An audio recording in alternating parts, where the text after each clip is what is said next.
want to talk with you about my daily rage, okay? Now, I can't see you all running for the exits, but don't, because I'm actually a fairly easygoing person. But I want to talk with you about this concept of my rage. What do I mean by rage? I don't mean anger. I don't mean unbridled anger that drives you to do something that is irrational. What I mean by rage is the level of intensity, focus, curiosity, passion that drives the way you do your work. How you are able to sort of get yourself to a different level and what inspires you to get there. Now, it's interesting because rage by itself doesn't sort of sits alone. You need a place to put your rage. And I want to talk a little bit about the work I do in education and how that rage is able to find a focus. For me, my rage is really sparked by the work I do where there is a sense of both seeking justice and very, very apparent injustice. And so when we think about what gets us going, what drives our daily rage, for me, it's those issues. Now, I work in the field of education. Education is a pretty challenging environment. My former boss, Bill Gates, has said famously, the work of the Gates Foundation covers the world's most intense problems, solving and addressing and ridding the world of malaria, trying to deal with ridding the world of AIDS, tackling the biggest issues of economic development and global health. And yet when you ask him, he says the single most difficult work we do is trying to improve American education. Pretty amazing, huh? Why would that be? Here's why. Take a look. You've got an incredibly big system, 50 million students, 15,000 school districts, 100,000 schools, 3 million teachers. And yet we have this incredibly decentralized governance structure and accounting structure. $600 billion a year is spent on K-12 education every year. Nobody knows how to get their hands around it. It's almost impossible to figure out how you create efficiencies or how you improve effectiveness. Of course, our political environment around schools, everybody knows that we live in a crazy time where we're all experts on education, right? So what we do is we all opine, we all have ability to go to our school board meetings, and so trying to affect that effect through the political environment is a crazy quilt. And shockingly and finally, there is no agreed upon unit of focus. We might all think it should be students, but it's often the system, and it's often the adults in the system. So how do you get your hands around that? Well, it's interesting to think about because I've had several different experiences trying to think through, well, how do you take this concept of rage and try to work your way through a system and develop some effectiveness in that system? So a couple of different stories. Some years ago, I was a state-level official here in California, and I found myself in state and federal court frequently. And oftentimes, my job was to defend the position of the state with regards to a variety of issues. So, should students with disabilities take the high school exit exam? Are we really being fair to English learners who arrived at school one day and are being asked to take a standardized test the next? Are we really being fair to students who live in poverty who don't have access to high-quality teachers? And you know, thinking about my rage in that environment was both really illuminating and also really frustrating because the system and the solutions were so difficult to get my hands around that I couldn't figure out, what do I do to sort of get that rage focused in a way where I can make a meaningful difference? There were also lawyers involved, right? So the challenge of trying to figure out at a very big systemic level how I get that rage to do something productive, really hard. Some years later, I had co-founded a charter school. Very successful charter school, highest performing charter school in the community. And because of local politics, when time came to renew the school, local board says, no, right? And you're like, are you kidding? Seriously? So I still had been working in a variety of different professional responsibilities so that I had lots of contacts. And I was able to get the school renewed at the State Board of Education level. It took 6 months of really intense, really deep work where at a strategy level every day, at a level of trying to work through how I'm going to keep this school afloat, how I'm going to take 200 families that were affected in terms of the school having to close for a year. This was pretty serious stuff. And if that doesn't sort of spark a rage in you and heighten your ability to listen and learn and observe and figure out how you're going to make things better, I'm not sure what does. And that was certainly a time when there was a little bit of anger involved as well. So the challenge for that example was that the rage I felt and the rage I woke up with every day was a little bit more episodic, right? I had 6 months of just every day on it. I had to figure out every day what I was going to do to sort of get to the next step. But I get a win at the state board, and we're done. So how do you then sustain?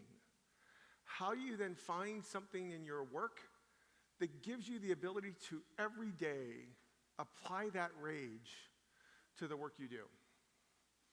Well, I'm really fortunate because I think I have that now. I think I have that in the work I do, and I want to talk a little bit about what that work is. The organization I work with now, we administer, as Stan was talking about, a variety of different assessments, millions of assessments every year. And those assessments are designed to provide us information around whether students are ready for college, whether they can go into advanced coursework. And so we look at that. We look at those assessments as tools. Okay, so it's interesting to think about one set of tools that I want to talk through. When students take our early college assessment, early college readiness assessment, one of the items you get with that assessment is an indication of whether you're ready for advanced coursework. And this is a research-driven process where folks think about, predictive validity and pretty high standards in terms of research. And the question here is, does this tell us that a student has, on her own or his own, demonstrated the potential to be successful in advanced coursework while in high school? Okay? Why is that important? So we heard earlier today, and it remains the case, that student readiness, particularly in different high-demand areas, matters a lot. And think about what we can do in terms of the work here in Riverside County, where you're trying to develop far greater opportunity for students in far greater demand areas. Think about what these courses deliver for students. They deliver college credit while in high school. They increase your readiness for college. Basic question: does anybody not think that if you're successful in a college level course in high school, that that's probably the single best evidence and predictor of being ready for college, right? Would seem to be so. That it can decrease costs, decrease the remedial courses that colleges and universities offer. If you ever go and talk to the University of California or the California State University system, the remedial costs run in the tens of millions of dollars a year for them every year. And of course, also decreased time to completion of degrees. Now, I would argue, and this is where my rage really starts to get going, these are essentially the kinds of civil rights issues that should be driving all of us in terms of what we think about in terms of students. So when you have something that provides this evidence, I'm not talking about the large conversations that we tend to have around, we have high-performing schools and low-performing schools. We have impoverished areas. We have high-wealth areas. Let's focus on students for a minute, okay? These are students who have on their own performed and demonstrated potential to be successful in a college level course, okay? So when I think about this, when I think about how I focus the rage I bring every day, let's look at some data about what happens to those students. Let's look at this for California alone. When you think about students who demonstrate their potential for advanced coursework on their own performance, only 50% are actually going to fulfill that opportunity, okay? Now, I don't know about you, but I would sort of look at this, and I do look at this and say, wait a minute. How can that be the case? How can you get to the point where you say a student has earned the opportunity, has demonstrated through performance, and they're not taking advantage of it? Wait, what's wrong with that picture, right? So let's look at some specifics. Here we have English, math, we have science and history, social science. Let's take something of great interest here that we were just talking about earlier. Let's look at mathematics and let's look at science. So it's really interesting to think about this in terms of math. We had 78,000 students in California demonstrate as a result of that assessment potential last year for advanced mathematics courses, okay? Now, 43,000 took advantage of that. And then you look at this and you say, but what about the others? 33,000 students didn't. So what do we know about those students? What do we know about where they live? When you look at science, you had 43,000 students with potential, less than half taking advantage of the class. What is that about, right? So, who are those students? When you look at this, we're just going to take mathematics here. Think about this data. So, if you are an Asian American student, 74% of those students took advantage of the opportunity. All right? But look at this. If you're African American, 42%. These are students, folks, this is not like maybe they can succeed. These are students who have demonstrated that they have the potential, they've earned it. So what's happening to those students? Why aren't they there? And by the way, even at the scale of California, this is not like the number's so big that you can't sort of figure it out. Look at the numbers here. In California, you're looking at outreach where if you could touch those 500 African American students who showed potential and didn't enroll in a math course, 500 students statewide. We can do that, right? We can. Then you look here at Latino students, and you had 51% who did not. And interestingly, white students, which are also the biggest cluster of students, 48% did not. A lot of those are rural, a lot of those are poor. So when you look at this data, this tells us, gosh, we actually have a pretty interesting challenge in front of us, don't we? This is not about sort of the huge macro level discrepancies we see in education, the unsolvable problems, the kinds of stuff that, as I talked about with going to state and federal court, I don't know how to begin to address this systemically.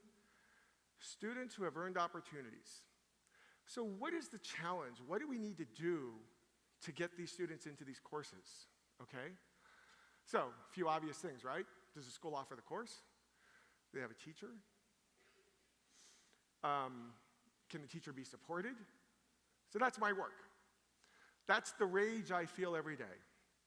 That's the kind of focus that I try to bring in terms of working across California, and certainly here in Riverside County, in terms of trying to identify students who have on their own earned the right, and what we don't want to do is say they've missed the opportunity. So what we do, how do I fulfill my rage every day? I work with school districts and I work at the state level to ensure that if a student has an opportunity, there are no barriers to ensuring that they have an opportunity for that class. How do we do this in terms of, so let's pull this out. Students and families. Lots of students and lots of families don't understand the importance of this information, so we do a lot of direct outreach. We make sure that students and their families understand why it's important to take the most rigorous coursework that they can while in high school. We work with higher education to do outreach so that those students know that they are on a college readiness pathway.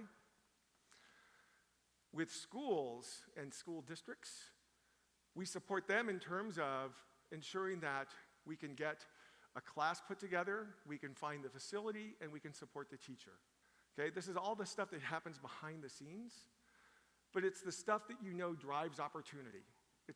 These are the elements of really accelerating students forward. And as we're talking earlier and we're seeing throughout the day conversations around STEM education, around hundreds of thousands of jobs in California that go unfilled because we don't have the capacity, here's your pipeline. This is the low-hanging fruit in every community that we need to be reaching. So it's very interesting to think about those parts of the work that we do. And so when we think about how we channel our work, and we think about how this focuses our rage every day, the intensity, the passion, the focus of our work, it's really clear that when you have something that sort of hits at the right target, when you have something that translates into measurable outcomes, when you have a body of work that you know you can address over time, you begin to get a sense of, this is how I fulfill my rage.